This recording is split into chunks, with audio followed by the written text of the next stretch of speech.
के लिए प्लान बनाया जा सके, मंदिरों को कब्जा मुक्त कराया जा सके। महाकुंभ में और क्या है वीएचपी का प्लान, हिंदुत्व के एजेंडे को कैसे देगी धार, इसी पर देखिए हमारी ये खास रिपोर्ट।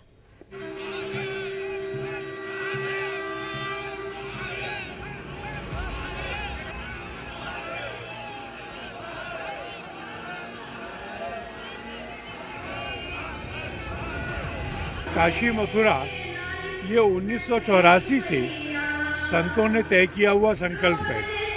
इस संकल्प को हमें प्राप्त करना है, यह विषय भी होगा। महाकुंभ में वीएचपी का ऐलान, काशी मथुरा पर बनेगा प्लान। अयोध्या के बाद आरएसएस और विश्व हिंदू परिषद का फोकस काशी मथुरा पर है।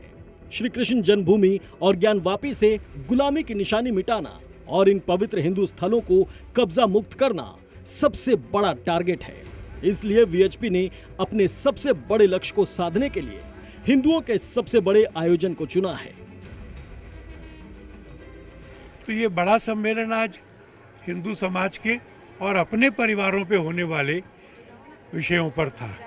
जैसे क्या हम अपने घर में हिंदू संस्कार देते, क्या हम हिंदू जीवन जीते, क्या हम अपनी भाषा और त्योहारों पर अपना वेश पहनते। महाकुंभ अभी 1 महीने से ज्यादा समय तक चलने वाला है, जहां 40 करोड़ से अधिक साधु संत और हिंदू आने वाले हैं। धरती के इस सबसे बड़े आयोजन में विश्व हिंदू परिषद अपने कई एजेंडे को धार देने में लगा है। धर्म की रक्षा हो या हिंदुओं की संख्या, महाकुंभ में हिंदुत्व के कई मुद्दों को लेकर अलग अलग सम्मेलन करने वाला है, जिसमें मतांतरण, घटती हिंदू जन्म दर पर चर्चा होगी।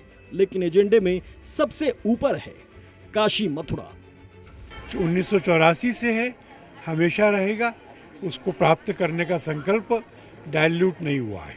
संतों का सुझाव, उनका मार्गदर्शक लिया जाएगा। संतों का स्वभाव और सुझाव, संतों का सुझाव नहीं लेंगे, संत निर्णय करेंगे, हम पालन करेंगे। विश्व हिंदू परिषद ने दिल्ली में सबसे पहली धर्म संसद 1984 में आयोजित की थी, जिसमें काशी मथुरा और अयोध्या को लेकर कई महत्वपूर्ण फैसले हुए थे। अब अयोध्या का एजेंडा पूरा हो गया है, इसलिए अब पूरा फोकस काशी और मथुरा पर है, जिसको लेकर विश्व हिंदू परिषद महाकुंभ में होने वाली धर्म संसद में संतों के साथ चर्चा करेगा, रणनीति बनाएगा। इस बार के धर्म संसद का आयोजन अखिल भारतीय अखाड़ा परिषद और देवकी नंदन ठाकुर मिलकर करने जा रहे हैं। धर्म संसद देवकी नंदन ठाकुर जी के शिविर में होगी।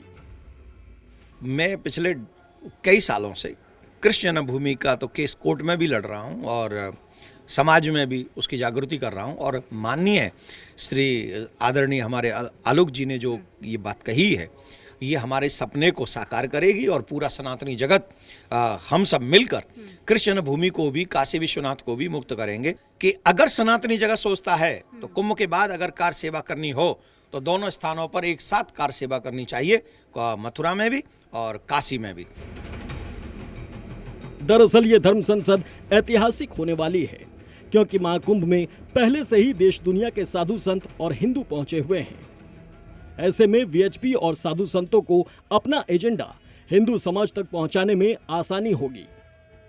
इसलिए धर्म संसद में काशी मथुरा के साथ साधु संत और कई मुद्दों पर चर्चा करने के साथ ही सरकार पर अपनी मांगों को लेकर दबाव बनाएंगे।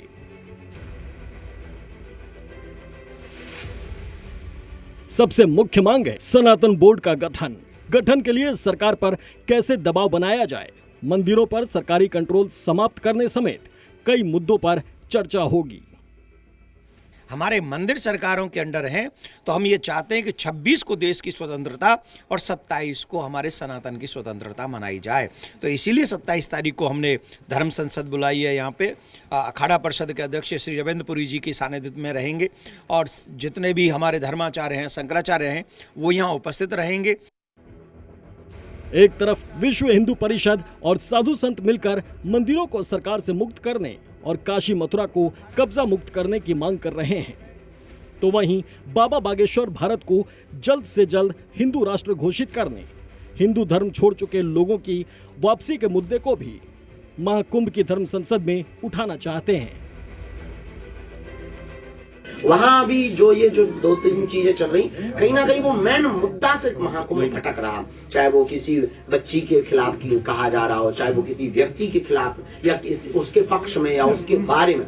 महिमा मंडन एक दिन कर दिया, बस हो गया। मेन जो महाकुंभ पर होना चाहिए विचार विमर्श इस बात पर होना चाहिए कि सनातन कैसे बचेगा, हिंदुत्व कैसे जगेगा, चाहे वो इस देश के इस्लाम में हो वो भी हिंदू है, चाहे वो ईसाई हो वो भी हिंदू है, इस पर काम होना चाहिए।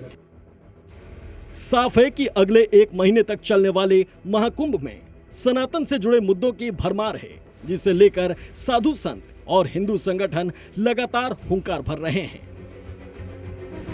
प्रयागराज से आंचल कादियान और गुरफान की रिपोर्ट, जी मीडिया।